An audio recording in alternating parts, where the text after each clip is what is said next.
रामनगर और दरियाबाद और बाराबंकी से चलकर आए सभी कार्यकर्ता बंधुओं का मैं हार्दिक स्वागत करता हूं, अभिनंदन करता हूं। आप सबको शीश झुकाकर नमन करता हूं, प्रणाम करता हूं। पूज्य महाराज जी, तमाम सरकारें आई और तमाम सरकारें गई।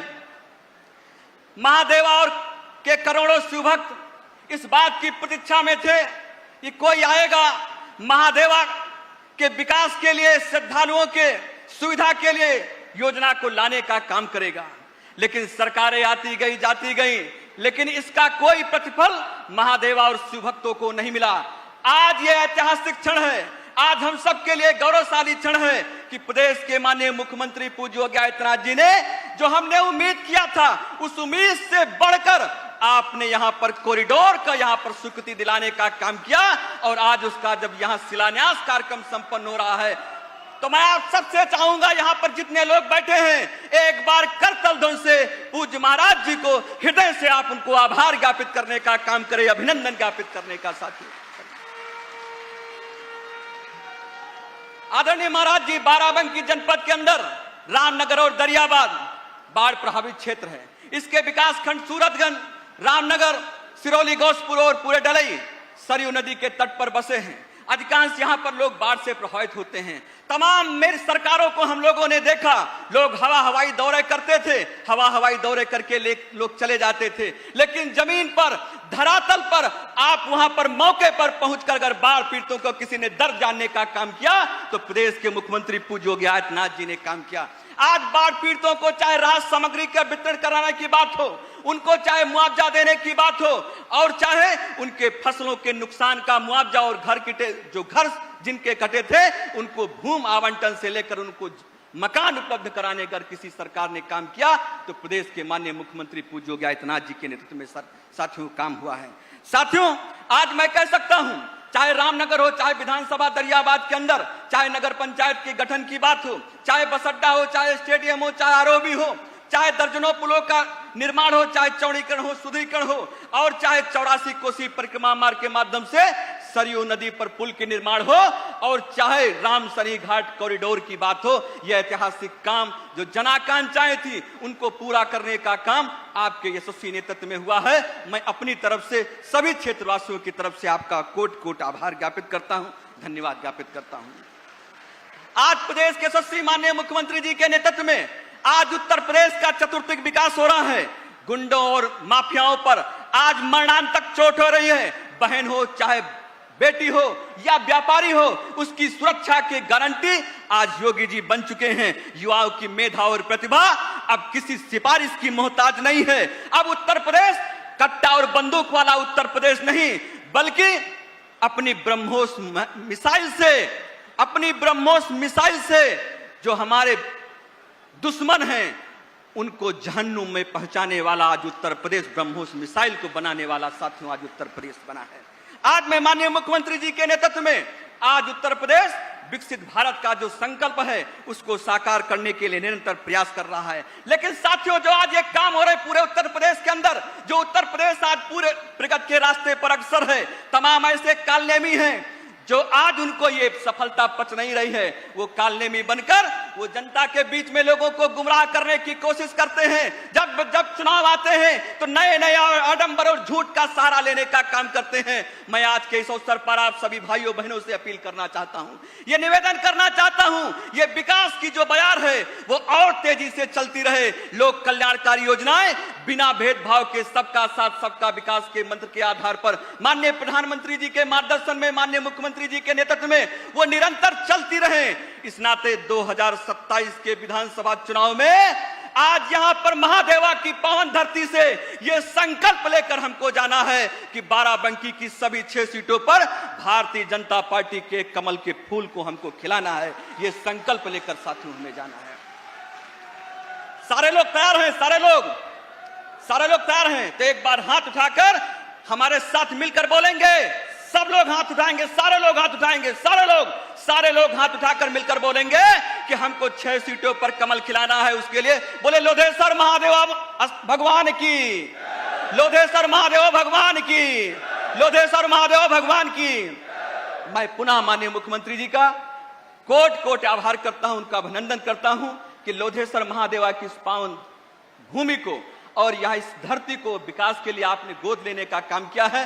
अभी भी माननीय मुख्यमंत्री जी ने कहा जो भी जरूरत हो इसके लिए हम कहीं पीछे नहीं है, जो भी आवश्यकता होगी उसको करने का काम करेंगे। मैं पुनः माननीय मुख्यमंत्री जी का कोटि कोटि आभार, अभिनंदन और अभिवादन करते हुए अपनी बात को समाप्त करता हूं।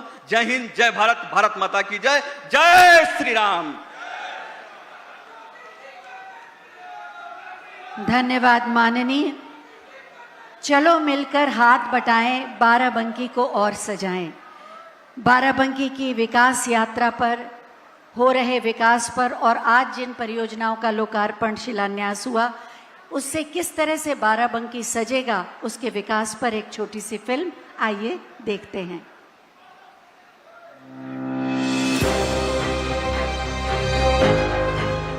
ये नए भारत का नया उत्तर प्रदेश है। आस्था से संचालित, विकास से प्रकाशित यूपी यशस्वी प्रधानमंत्री श्री नरेंद्र मोदी जी के विजन को धरातल पर उतारने वाले माननीय मुख्यमंत्री योगी आदित्यनाथ जी के संकल्पों से निखर रहा उत्तर प्रदेश।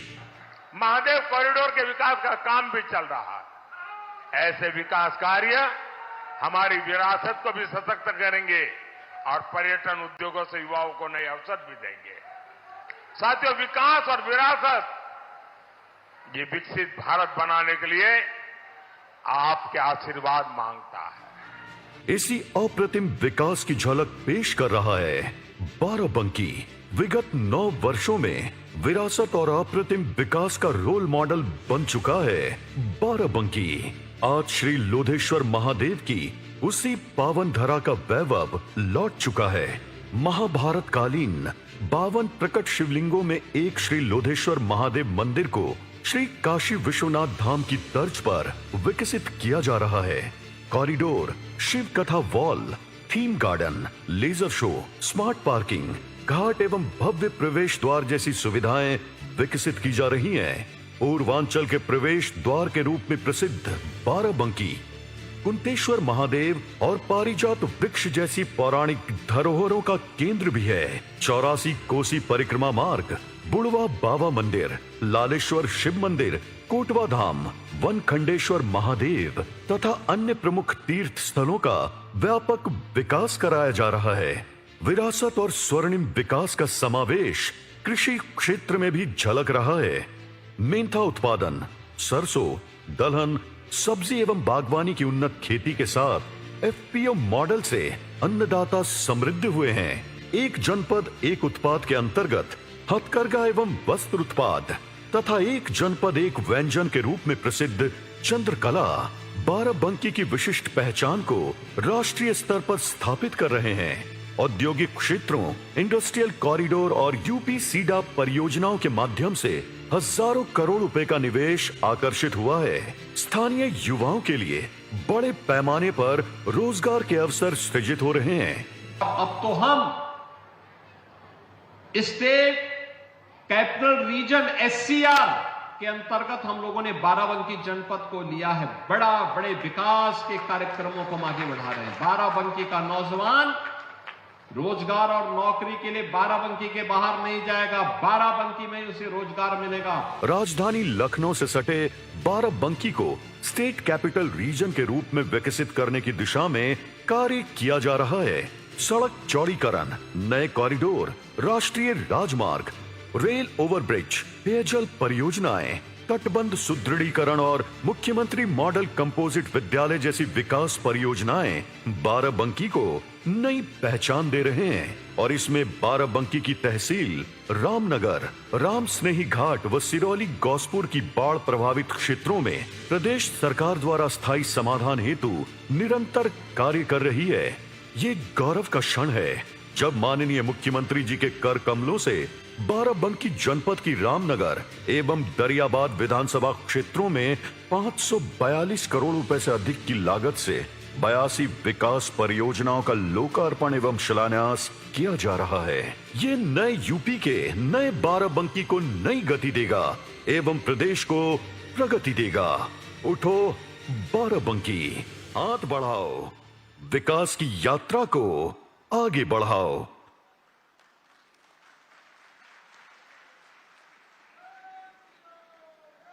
और अब समय है विकास परियोजनाओं के लोकार्पण और शिलान्यास का। मैं माननीय मुख्यमंत्री महोदय से अनुरोध करूंगी कि बटन दबाकर रामनगर और दरियाबाद विधानसभा की 82 जन कल्याणकारी विकास परियोजनाओं का शिलान्यास और लोकार्पण करें। बटन दबते ही शिलापट का अनावरण हो रहा है और बाराबंकी में विकास का एक नया अध्याय जुड़ रहा है। इसमें रामनगर में लोकार्पण होगा 14 विकास परियोजनाओं का और 22 परियोजनाओं का शिलान्यास। दरियाबाद में 12 परियोजनाओं का लोकार्पण और 34 परियोजनाओं का शिलान्यास किया जा रहा है। एक नया अध्याय विकास का जुड़ रहा है। आप सब देख सकते हैं शिलापट पर अनावरण हो रहा है विकास की एक नई गाथा का प्रारंभ। बहुत बहुत धन्यवाद, आप सभी को बहुत बहुत बधाई। विरासत और विकास के साथ सुशासन की नई परिभाषा गढ़ के नए विकसित उत्तर प्रदेश का निर्माण कर रहे हैं माननीय मुख्यमंत्री श्री योगी आदित्यनाथ जी। मैं बहुत ही आदर के साथ माननीय मुख्यमंत्री महोदय से अनुरोध करूंगी कि अपने बहुमूल्य मार्गदर्शन से हमें अनुग्रहित करें। आप सबकी जोरदार तालियों के साथ। सियावर रामचंद्र भगवान की, सियावर रामचंद्र भगवान की, पवन सुत हनुमान की, पवन सुत हनुमान की, वृंदावन बिहारी लाल की, वृंदावन बिहारी लाल की, भारत माता की, भारत माता की, सरयू मैया की, सरयू मैया की, वंदे वंदे वंदे। नमः पार्वती पतिये हर हर।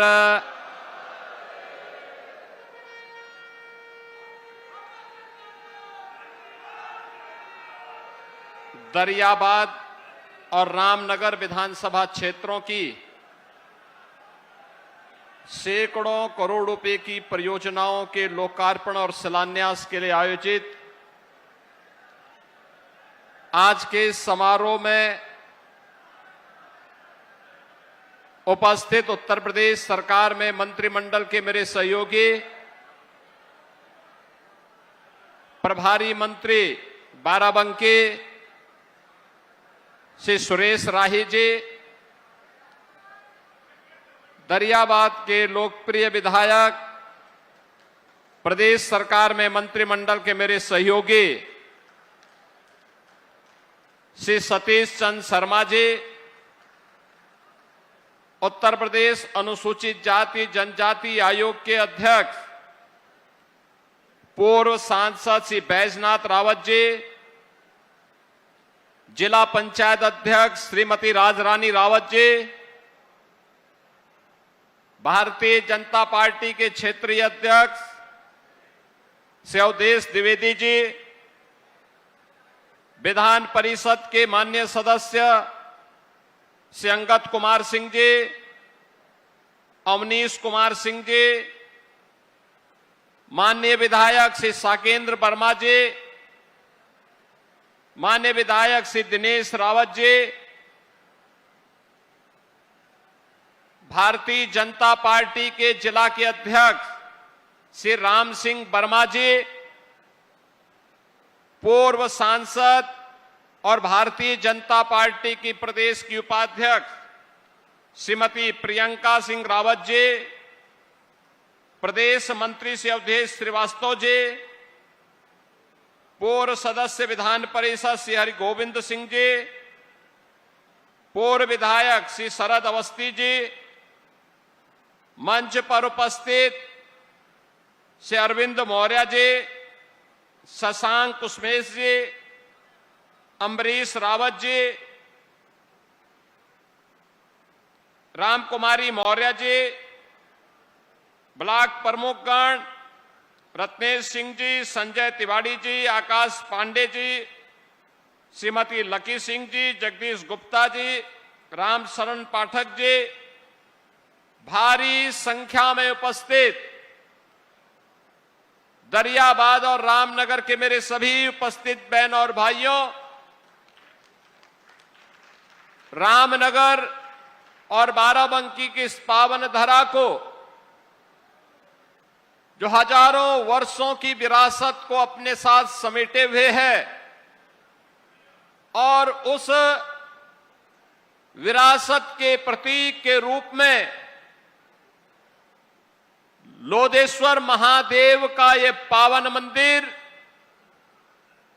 पारिजात का महाभारत कालीन अक्षय वट के रूप में पारिजात का वह वृक्ष, इसके साथ ही कुलेश्वर महादेव मंदिर, इन सभी स्मृतियों को हमारे साथ सजे हुए बाराबंकी की इस पावन धरा को, जिसे अभिसिंचित करती है मां सरयू और आदि गंगा के रूप में विख्यात गोमती नदी, इस पावन धरा को मैं कोटि कोटि नमन करते हुए आप सभी का अभिनंदन करता हूं। बहनों और भाइयों, कितनी समृद्ध भूमि है, विरासत के साथ साथ कितनी प्रतिभाशाली विभूतियों को देने वाली यह धरती है, और स्वाधीनता आंदोलन की अलख जगाने में भी इस भूमि का क्या महत्व है। हम जब इसके इतिहास को पढ़ते हैं तो देखते हैं तो गौरव की अनुभूति होती है। संत कवि बैजनाथ, संत कवि चतुर्भुज दास, संत कवि जगजीवन दास के साथ ही रविदत्त मिश्र, श्री शंकर दयाल अवस्थी, पंडित महेश दत्त शुक्ल, गुरु प्रसाद सिंह मुंगेश समेत तमाम ऐसे साहित्यिक विभूतियों को भी इस धरा ने भारत के साहित्य आकाश में उपलब्ध करवाया है। बहन और भाइयों, देश की आजादी के लिए, देश की स्वाधीनता के लिए अपने रणबांकुरों के साथ बलिदान हुए राजा बलभद्र सिंह चहलारी की ये पावन धरा हमें सदैव राष्ट्र भक्ति के लिए, अपनी भारत माता के प्रति समर्पण का भाव पैदा करती है। तो यहां के युवाओं की प्रतिभा, कभी केडी सिंह बाबू की हॉकी के एक प्रतिभाशाली खिलाड़ी के रूप में उन्होंने उस टीम का प्रतिनिधित्व किया जिसने भारत को मेडल दिलाने का काम किया था। ओलंपिक में भारत के नेतृत्व की टीम को आगे बढ़ाने में योगदान दिया था। वह भी बाराबंकी की ही धरा में पैदा हुए थे। यही नहीं, फ्लाइट लेफ्टिनेंट शंकर दयाल वाजपेयी, वायुसेना के एक वीर ने फ्लाइट लेफ्टिनेंट के रूप में उन्होंने अपनी सेवा देकर के अपने आप को बलिदान किया था देश की सीमाओं की सुरक्षा करने के लिए। आज मुझे ऐसी पावन धरा को नमन करने और यहां पर हमारे पदाधिकारी और जनप्रतिनिधियों के प्रयास से जो विकास की परियोजनाएं स्वीकृत हुई हैं, ऐसे लगभग 550 करोड़ रुपए की परियोजनाओं के लोकार्पण और शिलान्यास करने का सौभाग्य प्राप्त हो रहा है। मैं इसके लिए आप सभी को हृदय से बधाई देते हुए दरियाबाद के लोकप्रिय विधायक और प्रदेश सरकार के मंत्री श्री सतीश चंद्र शर्मा जी को, यहां के अपने एमएलसी और अन्य पदाधिकारियों का हृदय से अभिनंदन करता हूं। बहन और भाइयों, आज मुझे आकर के यहां पर, सोमवार का दिन भी है, और लोदेश्वर महादेव का दर्शन करके, बहुत पवित्र दर्शन और दिव्य दर्शन करके अंतःकरण को अत्यंत आनंद की अनुभूति हुई। कितना प्राचीन विरासत है, कितने सौभाग्यशाली हैं आप। इस जनपद में भगवान लोदेश्वर महादेव का आशीर्वाद प्राप्त होता है। अगल बगल के कई जनपदों के श्रद्धालु यहां आते हैं, लेकिन मंदिर जीर्ण शीर्ण स्थिति में, कोई पुरसा हाल नहीं। यह देश 1947 के पहले हम मान सकते थे गुलाम था, पराधीन था, लेकिन 1947 में देश की आजादी हुई थी। आजादी की वह लो बाराबंकी के लोदेश्वर महादेव के मंदिर तक भी पहुंचनी चाहिए थी, नहीं पहुंच पाई।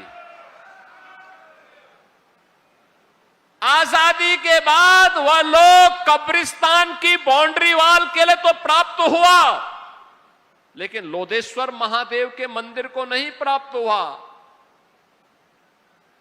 हॉकी के लिए जिन्होंने भारत के राष्ट्रीय खेल हॉकी के लिए पूरा जीवन समर्पित किया, ऐसे केडी सिंह बाबू के हवेली के लिए नहीं वह पैसा उपलब्ध हो पाया था, पारिजात के महाभारत कालीन उस वृक्ष के संरक्षण के लिए नहीं हो पाया था। आज मुझे बताते हुए गौरव की अनुभूति हो रही है। बहनों और भाइयों, हमने भारत के विरासत के प्रतीक बाराबंकी की पहचान भगवान लोदेश्वर महादेव के इस पवित्र मंदिर के कॉरिडोर के लिए भी धनराशि स्वीकृत कर दी है। और आज मैंने देख करके अत्यंत आनंद की अनुभूति हुई, कितना भव्य कॉरिडोर बन रहा है काशी विश्वनाथ धाम की तर्ज पर। काशी विश्वनाथ धाम की तर्ज पर अब हमारे लोदेश्वर महादेव मंदिर का भी कॉरिडोर बनेगा, और आने वाला हर श्रद्धालु, चाहे वह बाराबंकी का हो, अयोध्या का हो, बहराइच का हो, गोंडा का हो, सीतापुर, लखीमपुर, लखनऊ, उन्नाव, हरदोई, रायबरेली, अमेठी, फतेहपुर और पूरा बुंदेलखंड क्षेत्र भी आता है। जो भी आएगा अभिभूत होकर के जाएगा और बदले में आशीर्वाद और धन्यवाद आपको देकर के जाएगा।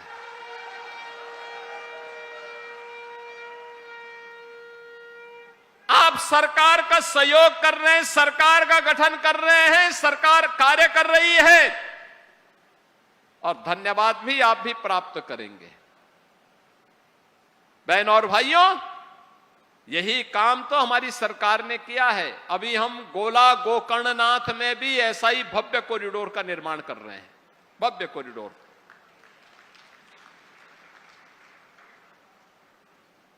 मां विंध्यवासिनी मंदिर मिर्जापुर में भी ऐसे ही भव्य कॉरिडोर का निर्माण हो गया है।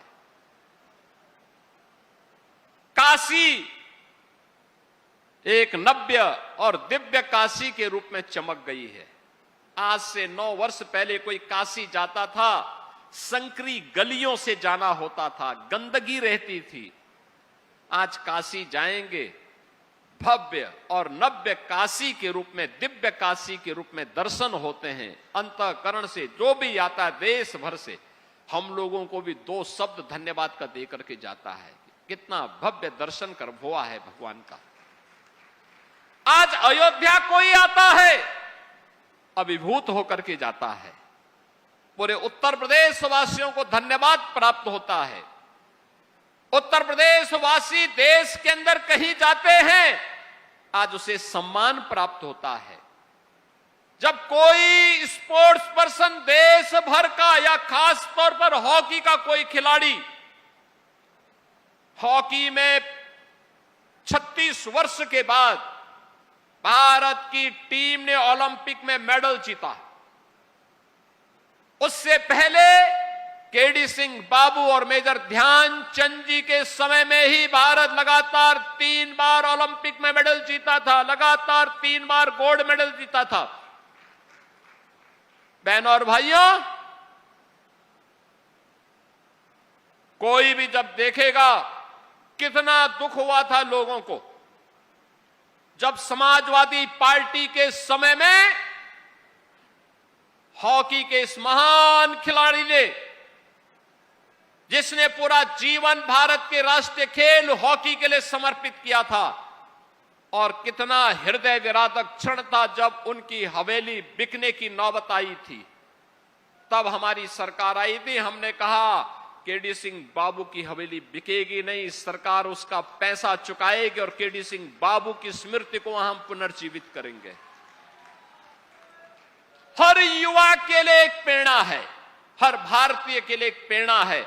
आपने कल देखा होगा रात्रि को जब फीफा का स्पेन और अर्जेंटीना का मैच चल रहा था, क्या लोगों में जज्बा था। दो देश लड़ रहे थे, एक दक्षिण अमेरिका का अर्जेंटीना है और एक यूरोप का देश है स्पेन। दोनों टीमों के बीच संघर्ष चल रहा था, खूब लड़ाई ली जा रही थी फुटबॉल के लिए, और कैसे उनके समर्थक अभिभूत हो रहे थे। मैच हो रहा था अमेरिका में, न्यू जर्सी में मैच चल रहा था। मैं देख रहा था लोगों के उस जज्बे को। ऐसे ही हॉकी जब चलती है, पूरे भारत की निगाहें स्वतः स्फूर्त भाव के साथ उसमें लगती हैं, क्योंकि भारत का खेल है और इसको नई ऊंचाई प्रदान की थी मेजर ध्यानचंद जी ने और केडी सिंह बाबू की जोड़ी ने। एक नई ऊंचाई दी थी, और केडी सिंह बाबू की हवेली बिक जाए ये कैसे हम स्वीकार कर सकते थे। हमने कहा नहीं, केडी सिंह बाबू की हवेली का पैसा हम चुकाएंगे और केडी सिंह बाबू के म्यूजियम का निर्माण हम वहां पे करेंगे। बहनों और भाइयों, जब अच्छी सरकार आती है तो अच्छी सरकार ऐसे ही कार्यों को करके आगे बढ़ती है। विरासत, ये विरासत सनातन धर्म की पहचान है, याद रखना। इसी विरासत के संरक्षण के लिए, सनातन मूल्यों की रक्षा करने के लिए, यहां पर जो मैं कह रहा था कि अलग अलग समय में अलग अलग महापुरुषों ने अपना योगदान दिया। राजा बलभद्र सिंह चलारी जी ने भी अपना बलिदान इसी बात को लेकर के दिया था। देश की आजादी के लिए अपने रणबांकुरों के साथ उन्होंने ब्रिटिश हुकूमत की चूलें हिला दी थी। मात्र 18 वर्ष की उम्र में वो लड़े थे। मात्र 18 वर्ष, क्या उम्र होती है 18 वर्ष की, लेकिन देश की आजादी के लिए उससे बढ़कर के कुछ नहीं हो सकता। और यही तो काम किया था राजा बलभद्र सिंह ने, यही काम किया था कवि लाखन पासी जी ने, यही काम तो किया था देश की इसी गुलामी से मुक्त करने के लिए, देश की स्वाधीनता को बनाए रखने के लिए महाराजा बिजली पासी ने। यही तो योगदान दिया था महाराज सोहेलदेव ने,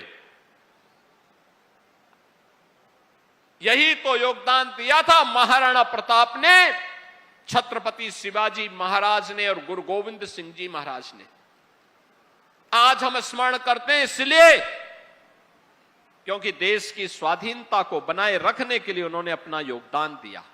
और ये मेरी सरकार का सौभाग्य है, हमारी सरकार ने महाराज सोहेलदेव का भव्य स्मारक बहराइच में उसी स्थान पर बनाया है जहां पर महाराजा सोहेलदेव ने एक विदेशी आक्रांता सालार मसूद को मारा था, उसकी पूरी सेना के साथ उसको चकनाचूर किया था। उसी स्थान पर हमने भव्य कॉरिडोर बनाया है, भव्य कॉरिडोर महाराजा सोहेलदेव का बनाया है। हमारी सरकार लखनऊ में वीरांगना उदा देवी पासी का भी भव्य एक बटालियन, पीएसी की बटालियन ही हमने गठित की है। हमने वीरांगना छलकारी बाई कोरी के नाम पर गोरखपुर में पीएसी की एक बटालियन का गठन किया है। और ऐसे ही बदायूं में अवंती बाई लोधी के नाम पर, वीरांगना अवंती बाई लोधी के नाम पर एक पीएसी की महिला बटालियन का गठन हम लोगों ने वहां पर भी किया है। महारानी दुर्गावती के नाम पर बांदा में हम लोगों ने मेडिकल कॉलेज का निर्माण किया है। औरैया में लोकमाता अहिल्याबाई होलकर के नाम पर एक गवर्नमेंट मेडिकल कॉलेज का निर्माण किया है। अयोध्या में इंटरनेशनल एयरपोर्ट महर्षि वाल्मीकि के नाम पर किया है। अयोध्या में रेन बसेरा ये निषाद राज के नाम पर किया है। यानी हर महापुरुष को, जिस भी महापुरुष ने देश के लिए योगदान किया है, सनातन के लिए अपना समर्पण किया है, हमारा दायित्व बनता है उनको सम्मान दें, उनके गौरव को, उनकी महिमा को वर्तमान पीढ़ी को अवगत कराएं और उन्हें इस बारे में अवगत कराएं कि सनातन की सुदृढ़ नींव पर ही हमारा उज्जवल भविष्य निर्भर करेगा। हमारा भविष्य इस पर निर्भर करेगा। सनातन सुरक्षित है, हम सब सुरक्षित हैं। और अगर सनातन के ऊपर कोई खतरा आएगा तो बहनों और भाइयों, ये खतरा कोई बच नहीं पाएगा। ये जो बांटने वाले लोग हैं ना, ये सपा कांग्रेस के नाम पर जितने भी नमूने हैं, याद करना जब आपके ऊपर संकट आता है सबकी बोलती बंद हो जाती है, ये सबका मुंह बंद हो जाता है, कोई बोलेगा नहीं। और यही कारण था, पैसा आपका, लेकिन वो पैसा खर्च होता था कब्रिस्तान की बाउंड्री वाल के नाम पर। महादेवा के लिए पैसा नहीं मिलता था, अयोध्या के लिए पैसा नहीं मिलता था। महाराज सोहेलदेव के नाम पर, महाराज बिजली पासी के नाम पर, महाराज लाखन पासी के नाम पर, वीरांगना उदा देवी पासी के नाम पर, वीरांगना अवंतीबाई लोधी के नाम पर, वीरांगना झलकारी बाई कोरी के नाम पर, लोक माता अहिल्याबाई होलकर के नाम पर, या काशी विश्वनाथ धाम के नाम पर, या गोला गोकर्ण के नाम पर कोई पैसा नहीं प्राप्त होता था, कोई पैसा नहीं मिलता था। इसको वे सांप्रदायिक कहते थे। कब्रिस्तान की बाउंड्री वाल बनाना उनके लिए यह धर्मनिरपेक्षता का एक मानक बन गया था। लेकिन कावड़ यात्रा पे रोक लगा देना, जन्माष्टमी के आयोजन को प्रतिबंधित कर देना, रामनवमी के शोभा यात्रा को रोक देना, दुर्गा पूजा के पंडालों को प्रतिबंधित करना, इसको वे धर्मनिरपेक्षता का मानक मानते थे, उसका स्टैंडर्ड मानते थे कि धर्मनिरपेक्ष वही है जो ये काम करेगा। हमें ऐसे धर्मनिरपेक्षता को खाड़ फेंक करके सनातन की सुदृढ़ भूमि पर एक सुरक्षित भारत के निर्माण की दिशा में आगे बढ़ना पड़ेगा। एक सुरक्षित भारत के लिए कार्य करना पड़ेगा। और जो लोग धर्मनिरपेक्षता के नाम पर सनातन को अपमानित करते थे, ये वही लोग थे, ये वही लोग थे। एक और आपको अपमानित करते थे, आपके पर्व और त्योहार के पहले उपद्रव करते थे, अराजकता फैलाते थे, और दूसरी तरफ अपने बुर्गों से अवैध वसूली करवाते थे। यानी उन्होंने कोई निवेश तो किया नहीं, क्योंकि अराजकता थी, कर्फ्यू था, दंगा था। तो वे लोग क्या करते थे, गांव-गांव में, शहर-शहर में उन्होंने कट्टा और बम बनाना शुरू करा दिया। उस कट्टे और बम से फिर व्यापारी लूटा जाता था, बेटी की इज्जत के साथ खिलवाड़ होता था। और आज कट्टा और बम नहीं, अब तो लखनऊ में ब्रह्मोस मिसाइल बन रही है। ब्रह्मोस मिसाइल एक बार जब दागा जाता है ना, तो पाकिस्तान से लेकर के उसके आका तक सबकी नींद उड़ जाती है और सब बाप बाप कह करके चिल्लाते हुए दिखाई देते हैं। यह है आज के भारत की ताकत। आज ब्रह्मोस मिसाइल बन रही है। आज डिफेंस मैन्युफैक्चरिंग कॉरिडोर का एक नया केंद्र यूपी बन गया है। अब बेटी भी सुरक्षित है और व्यापारी भी सुरक्षित है, तो बड़े बड़े निवेश आ रहे हैं और यूपी के नौजवानों को यूपी के अंदर ही काम भी मिल रहा है, नौकरी मिल रही है। सरकार का पहले के सिद्धांत है, स्पष्ट सिद्धांत है। पहले दिन ही हमने कह दिया था कि सरकार बिना भेदभाव के कार्य करेगी। किसी के साथ भेदभाव नहीं करेगी। गरीब के लिए, दलित के लिए, वंचित के लिए, किसान के लिए, महिलाओं के लिए, समाज के उस प्रत्येक तबके के लिए सरकार कार्य करेगी, बिना भेदभाव के कार्य करेगी। प्रधानमंत्री मोदी जी का सबका साथ सबके विकास के मंत्र को हम लोगों ने जमीनी धरातल पर उतारा है।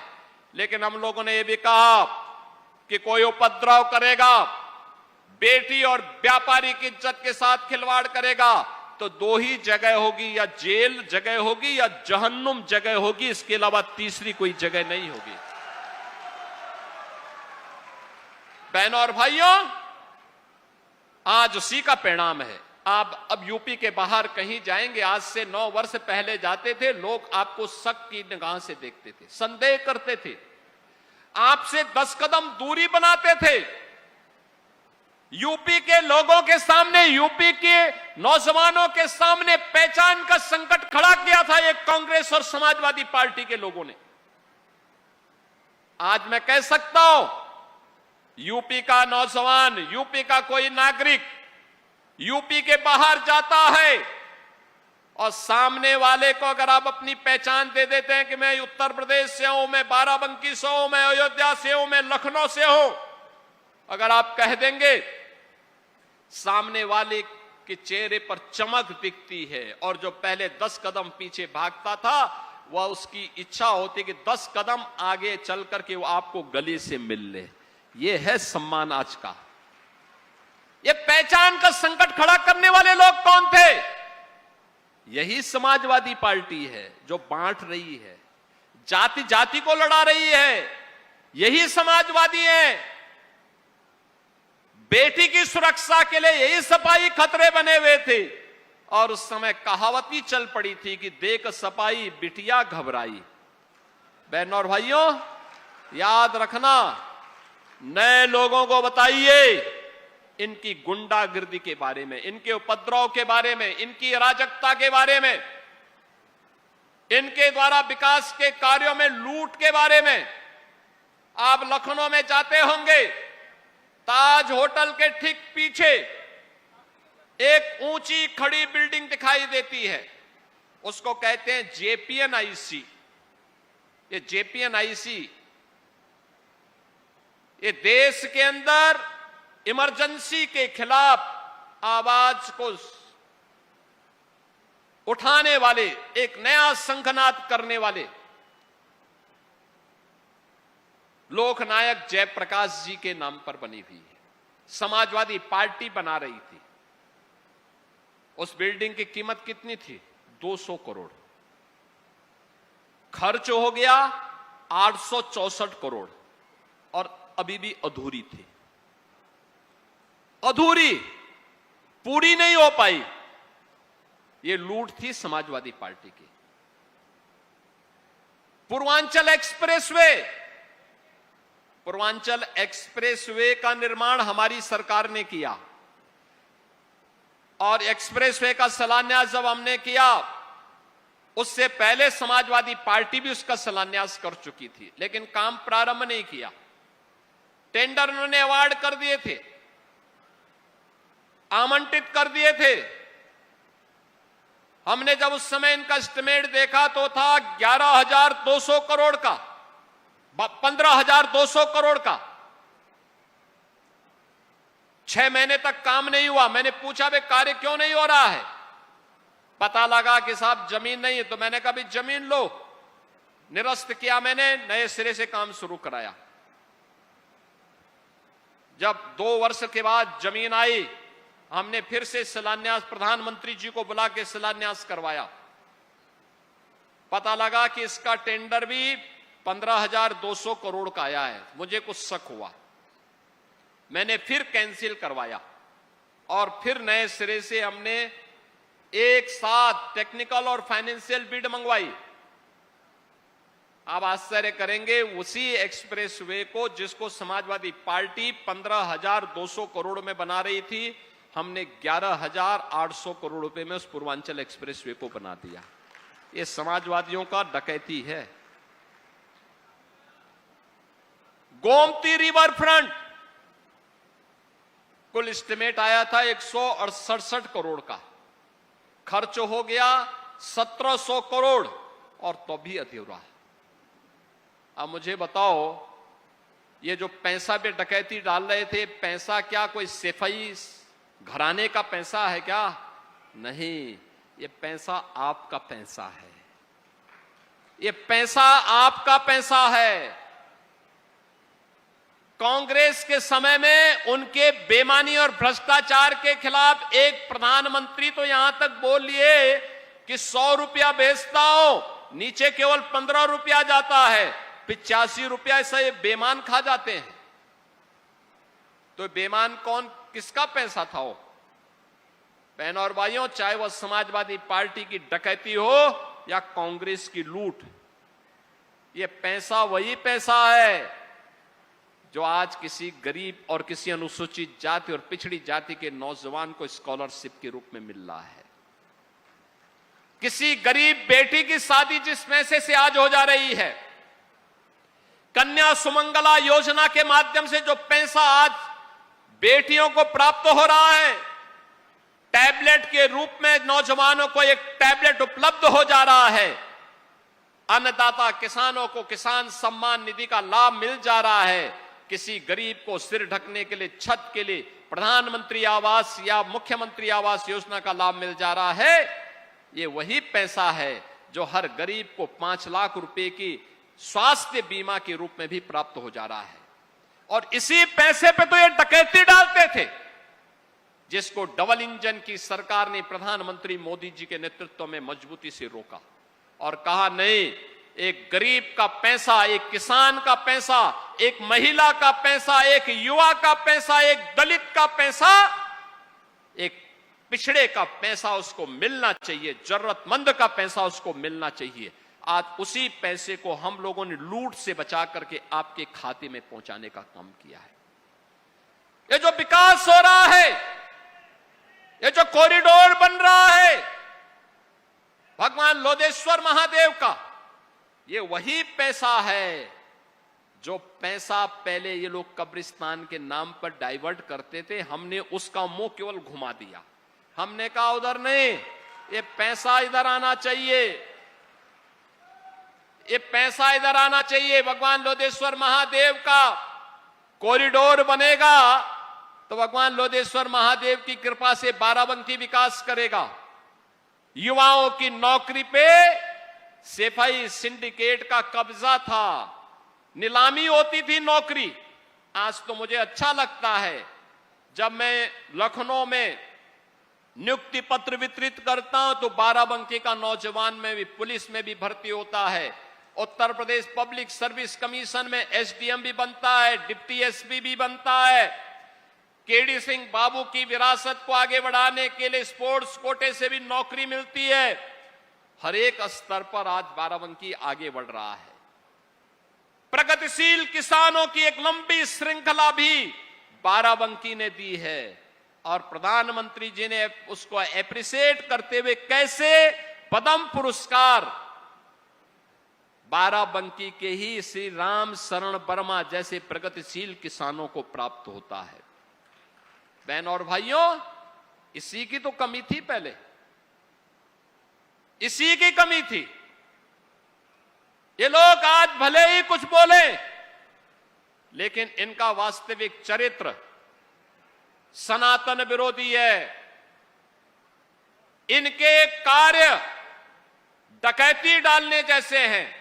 जनता के हक पर, विकास की परियोजनाओं पर